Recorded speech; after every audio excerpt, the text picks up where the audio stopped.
Hello, sisters and brothers working for justice, peace, and integrity of creation. Welcome to our 7th video of our video series entitled Reflections on the Capuchin JPIC Handbook. We have here beside me the image of our Mother Mary, and it reminds me of the usual prayers of the Capuchin. In one of our convents, there is this picture of our Mother Mary embracing several Capuchins under her, and for us there's a certain importance. This kind of prayer has a certain importance for us. Sub tuum presidium confugimus. So, under thy protection, we take refuge. So it's always the Capuchins. Part of the Capuchins' charism is this devotion to our mother and this constant recourse to her maternal protection. Now, what we will have in this video series, this 7th video, will be the relationship of JPIC to our Capuchin constitution and to our CPOs or PCOs, Plenary Councils of the Order. So we will not extend too much anymore on this topic because we will go right straight to our video that explains the relationship of JPIC to the Capuchin Constitution and also to the Plenary Councils of the Order. Well, let's go. Okay, everyone, we are now in our 7th video of our video series entitled Reflections on the Capuchin JPIC Handbook.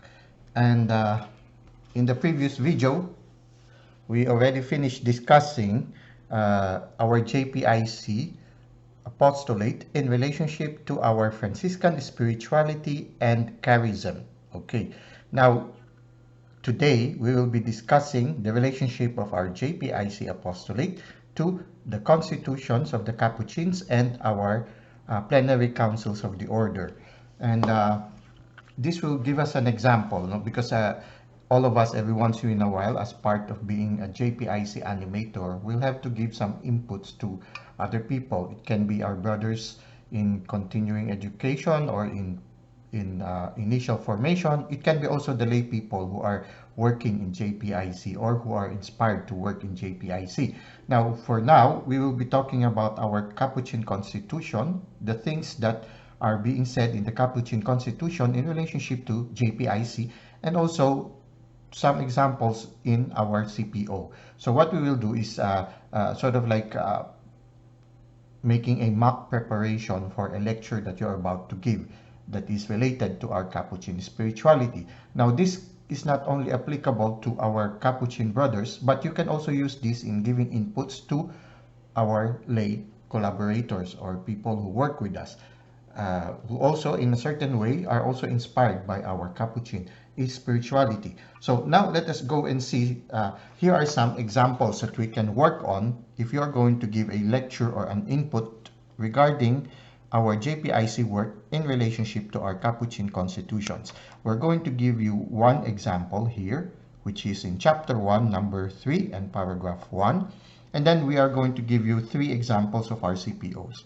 I remember in the previous videos, I think I accidentally said that the voice of the poor for the order is CPO 7. I correct myself. It is CPO 5. Okay. Now let us see what are the possible things that we can cite with regards to JPIC in our documents, Capuchin documents. So one example we can look for is in the Capuchin constitutions. If you can go to chapter 1, number 3, paragraph 1, it is said here, "The Lord granted Brother Francis the grace to begin to do penance by leading him among the lepers."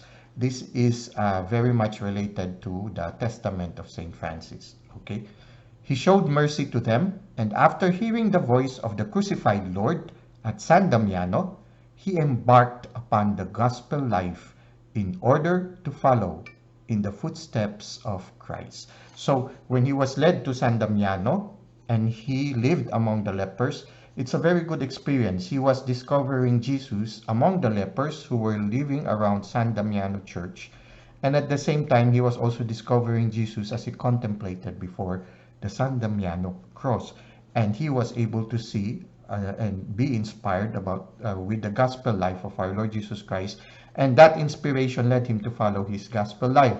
And the gospel life that was showed before him was that living the comforts of his life before within the walls of Assisi and going out to the peripheries, going out of the walls of Assisi in order to live among the lepers.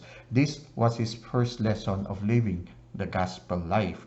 So he showed mercy to them, and after hearing the voice of the crucified Lord at San Damiano, he embarked upon the gospel life in order to follow in the footsteps of Christ with a burning desire to pattern his life upon him in everything. In this way, true love of Christ transformed the lover into the image of the beloved. So here you can see immediately the JPIC apostolates.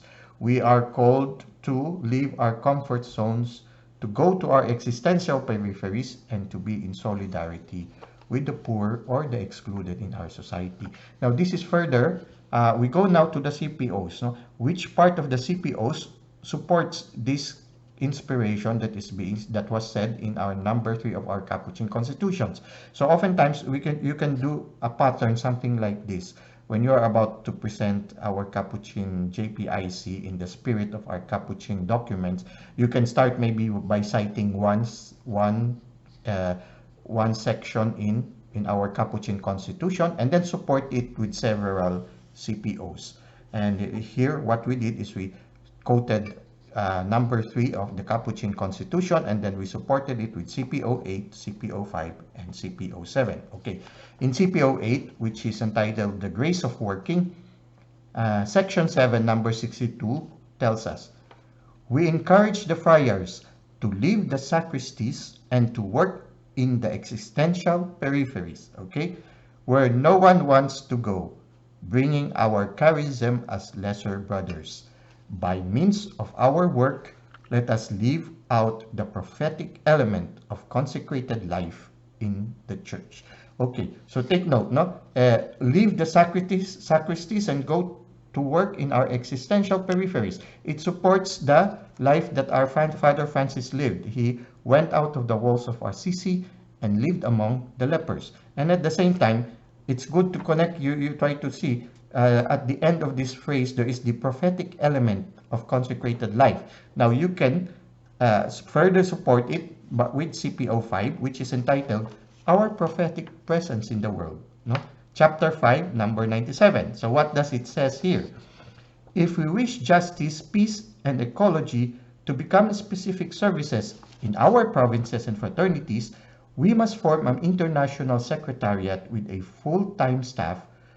It will be at the service of the General Definitory Council, which should constantly become the voice of the poor for the whole order. So you see here, this justifies the presence of our JPIC animators in the JPIC office.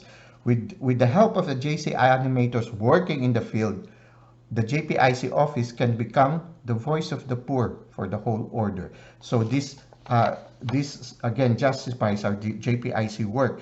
The JPIC animators are called to remind our brothers that we need to be constantly in solidarity with the excluded from the society in the spirit of our Father Francis as he tries to imitate the life of our Lord Jesus Christ as close as possible. Okay, so you see there's already a flow of ideas from the constitutions to CPO 8 and to CPO 5.